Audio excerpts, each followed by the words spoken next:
Hello guys, स्वागत है आप सबका। तो आज हम बात करेंगे अदानी एनर्जी सॉल्यूशन की 2.25% की तेज़ी आई। यहाँ पर इसका ब्रेकआउट हो सकता है। इस लेवल को नोट करके रख सकते हैं 940 के आसपास, क्योंकि ये ट्रेंड लाइन की बात करें तो इसका ब्रेकडाउन हुआ था, फिर इसका ब्रेक आउट वहाँ पर हो सकता है।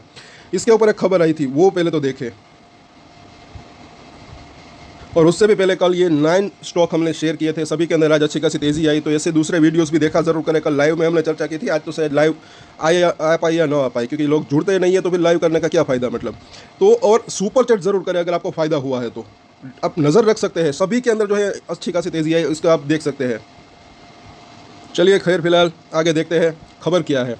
थोड़े दिन पहले ही खबर आई थी, लेकिन इसको देखें ज़रूर, क्योंकि कई लोग इसके अंदर हो सकता है कि निराश हो चुके हो। तो कुछ भी करने से पहले ये ज़रूर देखें कि एक तो अदानी एनर्जी सॉल्यूशन ने जो है वित्त वर्ष 2026 में इसी साल के अंदर 18,000 जो है वो जो है इन्वेस्ट करने का इसने एक मतलब कि निवेश करेंगे, उसका प्लान है। कैपेसिटी उसकी इंक्रीज हो सकती है, इसको डिटेल में ज़रा देखें। तो उनके सीईओ ने कहा कि अदानी एनर्जी सॉल्यूशन जो है वो जो है 16,000 करोड़ रुपए से 18,000 करोड़ रुपए जो है कैपेसिटी के अंदर वो इन्वेस्टमेंट करने वाले हैं। कहाँ कहाँ वो ज़रा देखें। तो पिछले हफ्ते आय के बाद या जो है यानी कि वो क्वार्टर के रिजल्ट के बाद जो है कॉन्फ्रेंस कॉल के दौरान विश्लेषकों को बताया कि जो है 12 से 13,000 करोड़ रुपए जो है ट्रांसमिशन के अंदर, 4,000 करोड़ रुपए स्मार्ट मीटर में और 1,600 करोड़ रुपए वितरण जो है उसमें करेगी। और अदानी एनर्जी सॉल्यूशन ने वित्त वर्ष 2025 के अंदर कितना निवेश किया था? इतना 11,444 करोड़। और अब इस साल जो है 16 से 18,000 करोड़ का निवेश कर सकती है, तो इससे इसका बिजनेस बढ़ सकता है। और अदानी एनर्जी सॉल्यूशन की अगर बात करें तो भारत भर में विभिन्न निविदाओं के लिए बोली लगाने की अपनी योजनाओं की रूपरेखा भी बताई। उन्होंने बताया कि विभिन्न राज्यों द्वारा 110 से 120 मिलियन मीटरों की निविदाएं अभी भी जारी की जानी है मतलब। तो अभी इनका ऑर्डर बुक जो कि अच्छी खासी है वो और बढ़ सकती है, जिसके अंदर जो है यहाँ पर ये सब नाम दिए गए हैं। और सीईओ ने और क्या कहा, तो अभी भी उन राज्यों से मतलब कि इतने स्मार्ट मीटर का अवसर मौजूद है उनके लिए, अभी भी वो ऑर्डर्स कुछ और मिल सकते हैं इसके लिए। और यहाँ पर अगर देखें तो बोली भी अब तक नहीं लगाई, वो आगे हो सकता है। और हम ये सुनिश्चित करेंगे कि हम कम से कम 22 से 23% की अपनी मौजूदा बाजार हिस्सेदारी को बनाए रखें। और कंपनी प्रतिदिन ये ज़रा देखें 27,000 स्मार्ट मीटर अभी लगा रही है डेली। और कंपनी जो है 2025 के अंदर जो है इतने मीटर लगाए, और जिसका लक्ष्य वित्त वर्ष अब इस साल की अगर बात करें तो सीधा डबल से भी ज़्यादा इसका है, 6 से 7 मिलियन मीटर तक पहुंचने का।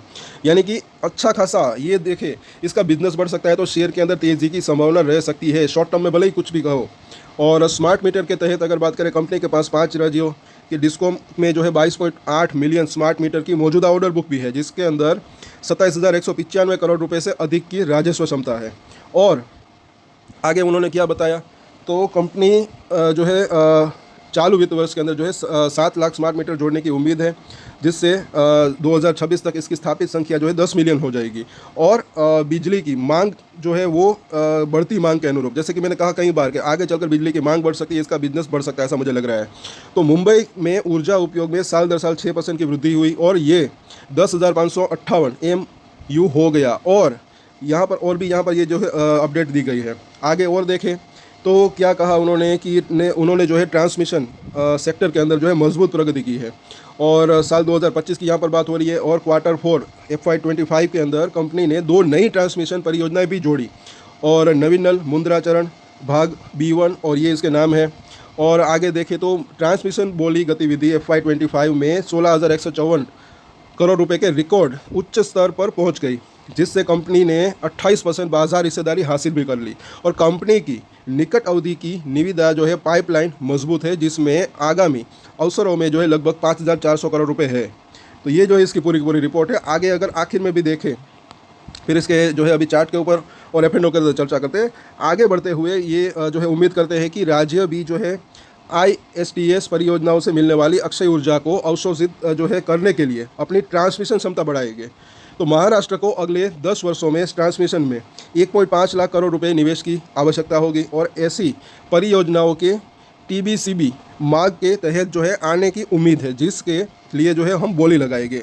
और यूपी वितरण क्षेत्रों के लिए निजीकरण की प्रक्रिया आगे बढ़ रही है। तो प्रबंधन ने बताया कि राज्य और संभावित बोलीदाताओं की मजबूत भागीदारी एक साथ महीने के भीतर औपचारिक बोली दस्तावेज जारी होने की उम्मीद है। तो ये इसकी पूरी रिपोर्ट है। जैसे कि हमने देखा ये साल भी इसके लिए मुझे ऐसा लग रहा है कि अच्छा रह सकता है, आने वाला समय इसके लिए ऐसा लग रहा है कि अच्छा रह सकता है। तो जो लोग निराश हो चुके हैं, मुझे ऐसा लग रहा है कि देखिए, और जो लोग ऊपर में फंसे हुए हैं, चाहे वो 1500 हो, 2000 का प्राइस हो या फिर और भी उसके प्राइस हो ऊपर, तो मुझे ऐसा लग रहा है कि थोड़ा वक्त लग सकता है, लेकिन तेज़ी की संभावना रह सकती है, उनका प्राइस आ सकता है और उनको मुनाफा भी मिलने की संभावना रह सकती है। और अब इसको देखते हैं आज F&O के अंदर क्या हुआ। तो शॉर्ट टर्म की अगर बात करें तो जिस प्राइस के आसपास है वहाँ पर जो है पुट की राइटिंग है अंदर अनवाइंडिंग हुई, ज़्यादा ओपन इंटरेस्ट भी यहाँ पर बिल्डअप नहीं है, लेकिन नीचे में जो है एक 880 के ऊपर हल्की सी पुट राइटिंग हुई, तो वहाँ पर इसका एक सपोर्ट दिख रहा है, और नीचे यहाँ पर थोड़ा सा पुट राइटिंग हुई। बाकी ऊपर में ज़्यादा पुट राइटिंग आज के दिन तो नहीं हुई, लेकिन इस तरफ क्या हुआ तो वो भी देखना बनता है। तो कॉल की भी जो है अनवाइंडिंग हुई, तो थोड़ा सा रजिस्टेंस जो है वो वीक तो हुआ है, लेकिन ज़्यादा नहीं। अभी भी 960 के ऊपर अच्छा खासा ओपन इंटरेस्ट बिल्डअप है, उसके बाद 1000 का जोन। सो ओवरऑल अगर बात करें तो यहाँ पर अभी भी जो एक मिडिल लाइन है बुलिंजर बैंक की, वो एक हर्डल बना हुआ है, ऐसा लग रहा है इसको पार करने की कोशिश हो रही है। और ऊपरी लाइन, अगर ये लाइन पार होती है तो फिर ऊपरी लाइन तक जाने की संभावना रह सकती है। बीच में एक 940 का भी जैसे हमने देखा हर्डल हो सकता है। और यहाँ पर ज़रा देखें MACD के अंदर, तो अभी बुलिश क्रॉस ओवर होने की तैयारी दिख रही है, लेकिन अब तक हुआ नहीं है, थोड़ा सा अभी गैप बाकी है दोनों लाइन्स के बीच। सो यहाँ पर एक चीज़ अब नोट करके रखें, बाजार अपने रजिस्टेंट के पास पहुँचा है। आज के दिन ज़्यादा तेज़ी क्यों नहीं आई? एक तो जो है कल का वो MSCI का इंडेक्स के अंदर ये शामिल नहीं हुआ, अगर हो जाता तो अच्छा रह सकता था, लेकिन नहीं हुआ। फिर भी इसके अंदर तेज़ी की संभावना रह सकती है, क्योंकि इसका फ्यूचर प्लान मुझे अच्छे लग रहे हैं। तो मुझे ऐसा लग रहा है कि तेज़ी की संभावना रह सकती है, शॉर्ट टर्म में भले ही कुछ भी हो। और बाजार के अंदर 25,000 और 200 जो है निफ्टी का, वो एक अच्छा एक तगड़ा रजिस्ट्रेशन अभी लग रहा है। तो अब इस लेवल को बाजार के ऊपर नज़र रख सकते हैं।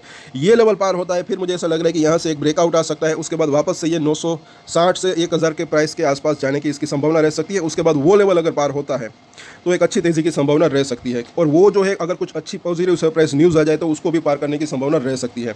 और बाजार के अंदर क्योंकि ये लेवल अगर पार हो तो फिर 25,600 और उसके बाद नया लाइफ टाइम हाई भी बनाने की संभावना रह सकती है। तो उस सिनेरियो के अंदर मुझे ऐसा लग रहा है कि अगर ये 1000 को पार करता है तो इसके अंदर एक अच्छी तेज़ी की संभावना रह सकती है। अदरवाइज थोड़ा सा कंसोलिडेशन रह सकता है, लेकिन उसमें भी आप अगर ये नीचे आता है तो इसके ऊपर नज़र बना कर रख सकते हैं। कई बार मैंने कहा है कि छोटे छोटे ट्रेड लेकर भी अच्छा मुनाफा कमाने की संभावना रह सकती है। जैसे यहाँ पर एक बाउंस बैक आया था, फिर नीचे आया, फिर यहाँ एक बाउंस बैक आया था, फिर नीचे आया, फिर यहाँ से एक बाउंस बैक आया था, इस तरीके से। सो अभी जैसे कि बात की हमने कल के दिन, ये 940 के आसपास का रजिस्टेंस दिख रहा है। अगर ऊपर जाता है तो नीचे में 880 का पहला सपोर्ट एरिया दिख रहा है, और दूसरा सपोर्ट एरिया अभी शॉर्ट टर्म की बात करें तो 850 के आसपास का दिख रहा है। और रजिस्टेंस जैसे कि हमने देखा 940, और ये लेवल अगर पार हो जाता है डिसाइसिवली तो फिर 980 से 1000 का जोन एक नेक्स्ट इसका रजिस्टेंस एरिया रह सकता है, और 1000 को पार करने की संभावना रह सकती है। मुझे ऐसा लग रहा है कि थोड़ा सा वक्त उसके अंदर जो है लग सकता है। निफ्टी बाजार के ऊपर नजर रख सकते हैं। तो कल वापस से इसके ऊपर चर्चा करेंगे। तब तक के लिए अगर आपको वीडियो अच्छा लगा तो लाइक, शेयर एंड सब्सक्राइब जरूर करें हमारे चैनल को। और अगर आपको कुछ फायदा हुआ हो तो सुपर चैट कर सकते हैं, जैसे कि वो कल हमने कुछ शेयर जो है वो अपडेट किए थे। और एक स्टैंडर्ड डिस्क्लेमर जो कि मैं हमेशा देता हूँ, कोई भी ट्रेड ले उससे पहले अपनी रिसर्च करें, अपने फाइनेंशियल एडवाइजर की सलाह ले, उसके बाद कोई डिसीजन ले। और डिसीजन ले तो उसकी जिम्मेदारी मेच्योरिटी के साथ खुद ही ले। ये वीडियो मैंने एजुकेशन पर्पस के लिए बनाई, मेरी तरफ से कोई भी बाय या सेल की रिकमेंडेशन नहीं है। Thank you.